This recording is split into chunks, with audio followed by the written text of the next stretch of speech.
Morning সবাইকে, আশা করব তোমরা সকলে ভালো আছো। আমার ভিডিওতে তোমাদের অনেক অনেক স্বাগত, অনেক অনেক ভালোবাসা। যারা যেখান থেকে ভিডিওটা দেখছো তোমাদের অনেক অনেক ধন্যবাদ। এখন বাজে সকাল 8টা। এখন থেকে তোমাদের সাথে নিয়ে আজকের ভিডিওটা শুরু করছি। আশা করব তোমাদের ভালো লাগবে। সকালবেলায় ঘুম থেকে উঠে দেখছি মা পুঁই শাক কাটছে। কি জানি কত সকালে পুঁই শাক নিয়েছে। আমি তো 8টা নাগাদ ঘুম থেকে উঠেছি। তারপরেই মা চলে এসছে কুমড়ো শাক বিতরণ পর্বে।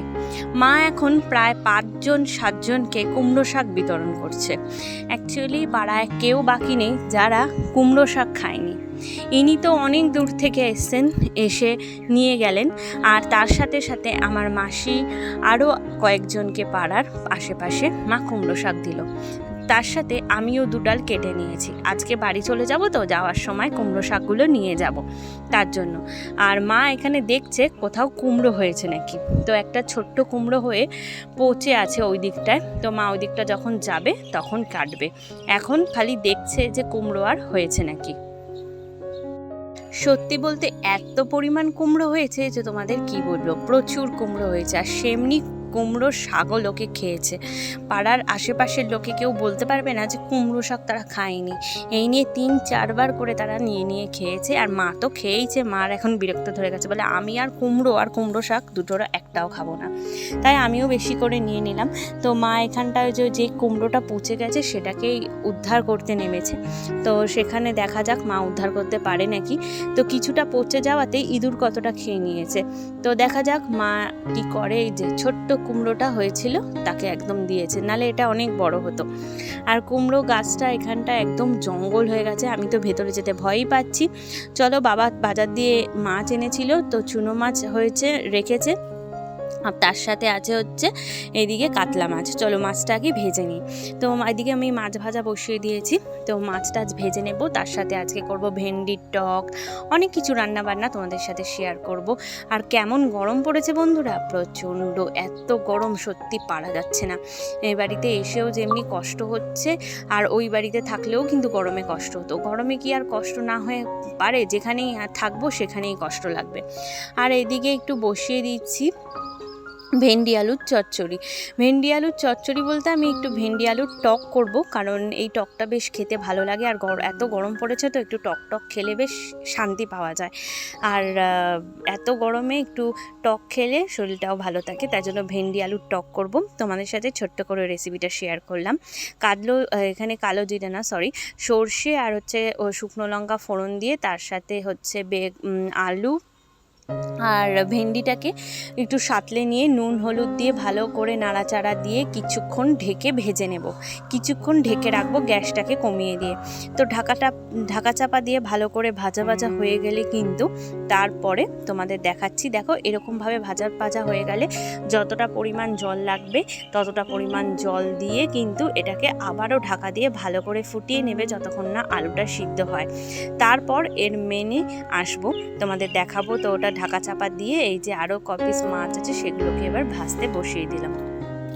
আর এই যে মাছগুলো ভাজা বসিয়ে দিলাম। এরপর হচ্ছে মাছটা ভেজে দেব, আর মা তারপরে ঝোল করবে। যেখানেই যাই ভাজাভুজির পর্ব যত আমার ঘাড়েই পড়ে, আর আমার ভালোও লাগে এখন রান্না করতে। তাই বৌদি কেটে দিল আর আমি পটাপট দাঁড়িয়ে পড়েছি রান্নার জন্য। আর এদিকে দেখো কিছুটা লঙ্কা বাটা বলতে একটু থেতো করে নেওয়া লঙ্কাকে এই ঝোলের মধ্যে দিয়ে দিলাম। আর তারপরে হচ্ছে এতে দেব আমড়া। তো দেখো ভালো করে সুন্দরভাবে ফুটে গেছে। এবারে কচি যে আমড়াগুলো আছে একদম, সেগুলোকে 4 টুকরো করে নিয়ে এবারে ভালো করে দিয়ে দিলাম। দিয়ে ভালো করে ফুটে আসলেই কিন্তু ভেন্ডি আলুর চচ্চড়ি একদম রেডি হয়ে যাবে। আর এদিকে ওই কড়াইটা ধুয়ে নিয়ে বসিয়ে দিয়েছি হচ্ছে আলু ভাজা, কারণ একটু পান্তা ভাত আছে। ইচ্ছা করছে, মনটা টানছে একটু পান্তা ভাত খাই, আর পেটটাও যাতে ঠান্ডা হোক আর মাথাটাও যাতে ঠান্ডা হোক।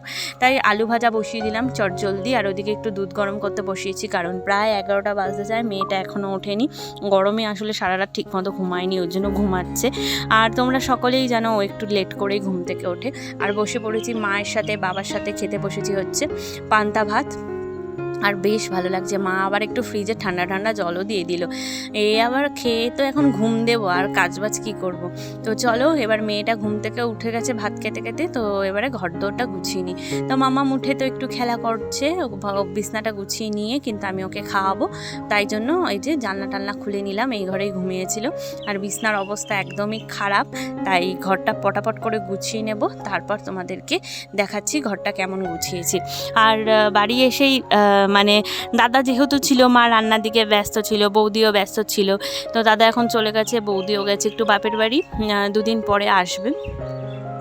তো একটু মন টন খারাপ থাকে, তো মায়ের সাথে থাকলে ওর ভালো লাগে খুব বাড়িতে একটু, তাই জন্য ও 2 দিন বাড়িতে থাকবে, তারপর তো এখানে আবার টিউশন আছে, চলে আসবে। আর তার জন্য আমিও আজকে অবধি থাকবো, আজকে থেকে আমি চলে যাব, আর থাকা হবে না, কারণ আমারও সংসার পড়ে আছে। আজকে তো বৃহস্পতিবার, পুজো টুজো আছে, সেসবও দিতে পারলাম না, তো আর কি করা যাবে। আর বিছনা টিছনা ভালো করে গুছিয়ে নিয়ে তোমাদের দেখাচ্ছি কেমন পরিষ্কার করলাম বিছনাটা। আর তার সাথে এবারে একটু টেবিলটা, একটু শোকেসটা, এইসবগুলো ক্লিন করে তোমাদের ফাইনাল লুকটা তাড়াতাড়ি দেখাচ্ছি। আর এই কম্পিউটার টেবিলটা তো দাদার আর কম্পিউটারটা মানে খারাপ হয়ে গেছিলো, তারপর আমরা এটাকে এখন এইভাবেই টেবিল হিসাবেই ইউজ করি। তো সেটাকে একটু ভালো করে পরিষ্কার করে নিচ্ছি, পরিষ্কার করে এর মধ্যে যে ক্লথটা পাতা ছিল সেটাকে পেতে দিয়ে তোমাদেরকে দেখাচ্ছি যে কেমন পরিষ্কার হয়েছে। ওইদিকে মামিও চলে এসেছে, মাও রান্না করছে। মামি তো আসলেই বলবে, দিদি আমি রান্না করি, তুমি সরো। আর এই যে মাম্মা উঠে পড়েছে, উঠে ঘুরছে। মাসি চলে এসছে, এখন মাসির সাথে খেলবে। তো দেখো শোকেস টোকেস গোছানো হয়ে গেছে, ঘর দৌড় গোছানো হয়ে গেছে, কেমন লাগছে। তো মোটামুটি করে গুছিয়েছি, খুব একবারে ডিপ ক্লিন করিনি। আর এদিকে এই গাছগুলোকে আমি মানে লাগিয়ে রেখেছিলাম, তো মা জল পাল্টে দিয়েছিল, তো আমি ভাবলাম আর একটুখানি গাছগুলোকে একটু জল দিয়ে ভিজিয়ে দিই। যা গরম পড়েছে তোমরা তো জানোই কী হারে গরম পড়েছে, তো ওরাও একটু স্বস্তি পাবে, তার জন্য গাছটাকে একটুখানি মানে স্নান করিয়ে দেওয়া আর কি বলতে পারো। আর দেখো একটু জলে ভালো করে গাছটাকে ধুয়ে নিলাম, ও একটু স্বস্তি পাবে, একটু আরাম পাবে। আমরাই তো 50 বার স্নান করছি, তো গাছটাকে একটু স্নান করিয়ে দিলে গাছটাও সুন্দর স্বস্তি পাবে। আর এত সুন্দর সুন্দর পাতা বেরিয়েছে গাছটার মধ্যে, আমারই দেখে লোভ লাগছে, মনে হয় বাড়ি নিয়ে চলে যাই। কিন্তু তো চলো গাছটা যেখানে ছিল সেখানে তার জায়গাতে রেখে আসি। আর 2টো গাছ লাগানো আছে, একটাকে ধুয়ে দিলাম আর একটাকে এবার এখন ধুয়ে দেবো। এই দেখো 2টো গাছ। তো চলো তারপর তোমাদের সাথে একটু শেয়ার করি। ভূমির জন্য ওর বাবা কালকে 2টো জামা এনেছিল, তো জামা 2টো তোমাদের সাথে শেয়ার করি। অ্যাকচুয়ালি এনেছিল 3টে, একটাও পরে ফেলেছে, আর 2টো এখনও নতুন আছে, তাই তোমাদের দেখাচ্ছি। আর একটা ধুয়ে দিয়েছে মা। তো এই একটা 1 পিস মতো, এগুলো দেখতে খুব সুন্দর লাগে, আর পরলেও ওকে বেশ ভালো লাগছিল। আর এই গরমে এরকম হালকা পাতলা 1 পিস পরতে খুবই আরাম আর কমফোর্টেবল। আর এই একটা, বেশি দাম না জামাগুলোর, খুব জোর হবে 225 টাকা করে। তো ভীষণ সুন্দর আর ভীষণ কমফোর্টেবল। তো কেমন লাগলো জানিও ভূমির জামা 2টো। আজকে এ পর্যন্তই, ভালো লাগলে লাইক শেয়ার সাবস্ক্রাইব করো, পাশে থেকো বন্ধুরা। বাই।